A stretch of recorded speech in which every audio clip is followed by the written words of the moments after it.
தென்னாட்டுடைய சிவனை போற்றி எந்நாட்டவர்க்கும் இறைவா போற்றி. அட்சய திதிங்க. அட்சய திதியில் நகை எடுத்த நகை சேரணும் எந்த புராண வரலாறுகளிலும் ஜோதிட சாஸ்திரங்களிலும் சொல்லப்படலைங்க. அட்சய திதின்றது அச்சத்தை போடுவோம் இல்லையா?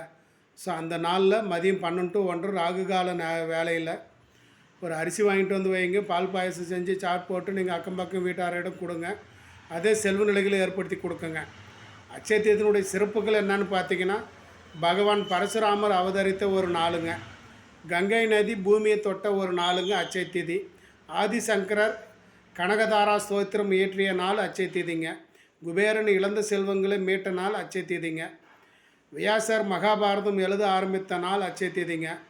குசேலன் கிருஷ்ணனுக்கு சந்தித்த ஒரு நாள் அட்சய திதிங்க. அன்னபூரணி அவதரித்த ஒரு நாள் அட்சய திதிங்க. துரியோயுகம் ஆரம்பமான ஒரு நாள் அட்சய திதிங்க. பாண்டவர் சூரியனிடம் அட்சய பாத்திரம் பெற்ற நாளுங்க.